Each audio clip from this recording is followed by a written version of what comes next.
Hey everyone, welcome back to the channel. Today we're diving into a topic that's affecting millions of people across the country, and that's residential real estate demand in 2025.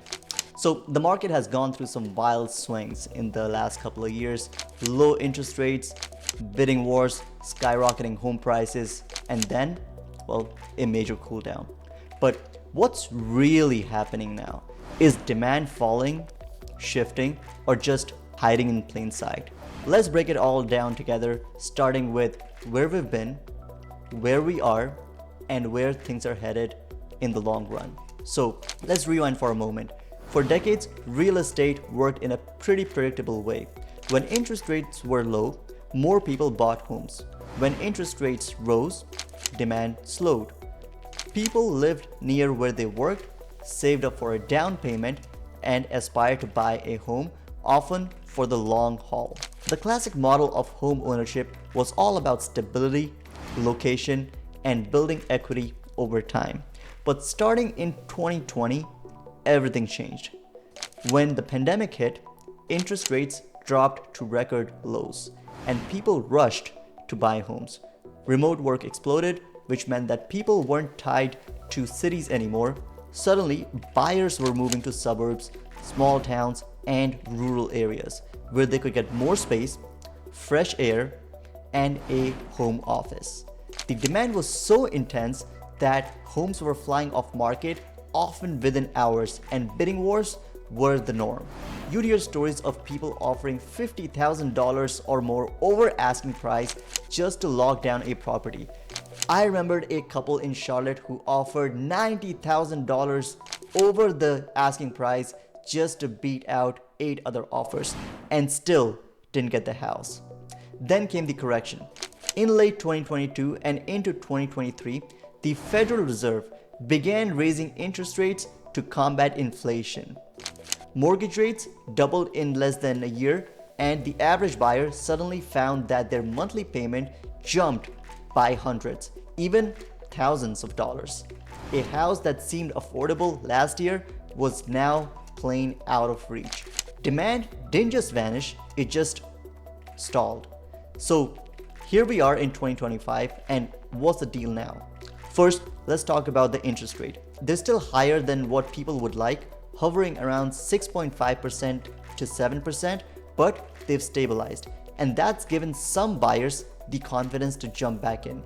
Still, affordability remains a huge hurdle. Imagine a $400,000 home in 2020 that could have cost you around $1,500 a month. Well, today it's more like $2,700. That changes the game for a lot of people, especially the first-time buyers and single-income households. Next up is inventory, or the lack of it. One of the biggest reasons demand is so tricky to read right now is because we don't have enough homes on the market. Many homeowners are sitting on ultra low mortgage rates from 2020 and 2021. They don't want to sell their home and lose on the 3% loan that they locked in, only to jump on a 7% one. And as a result, new listings are way down. So even though demand isn't as high as during the pandemic boom, the shortage of homes is still keeping prices high in most areas. Then there's the impact of hybrid and remote work. This has completely changed where people want to live. Cities are no longer the automatic default. Now, people are choosing locations based on lifestyle, cost, and space, not just commute time.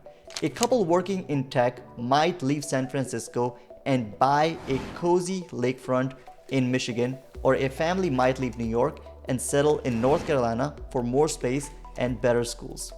I recently read about a woman who moved from Washington, D.C. to Chattanooga, Tennessee. She bought a home for half the price, kept a remote job, and now has a garden, a home office, and a mountain view, all while lowering her cost of living. This kind of shift is creating new hot markets in unexpected places. But not everything is rosy. In 2025, job security is a real factor.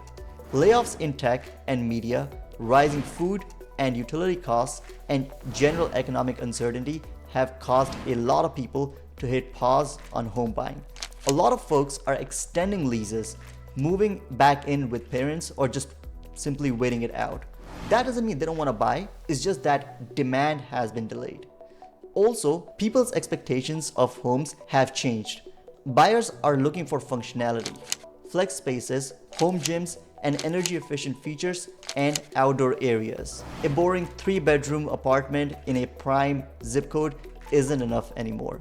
A slightly smaller house with a smart layout, solar panels, and space to work remotely might actually sell faster and for more money. So, how does anyone make sense of this market in 2025? Well, this is where AI and technology is stepping in and making a huge difference. Let me tell you about HomeGenie.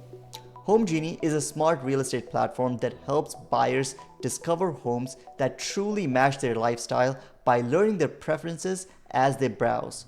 Sellers, well, they benefit too, with listings shown to serious, high-intent buyers who are already a match. And while it's focused on buyers and sellers, agents also gain from smoother, smarter collaboration behind the scenes. Go check it out after the video, the link is in the description. So, looking forward through the rest of 2025, here is what I see. Demand is not disappearing, it's changing shape. It's younger, more mobile, and more data-driven. Affordability remains a challenge, but creative financing, shared equity programs, and smaller homes may help. People are buying in different places, and homes match lifestyle trends like hybrid work. They're winning. Sellers still have an edge, especially in low inventory markets, but they can't get away with lazy pricing or dated listings anymore.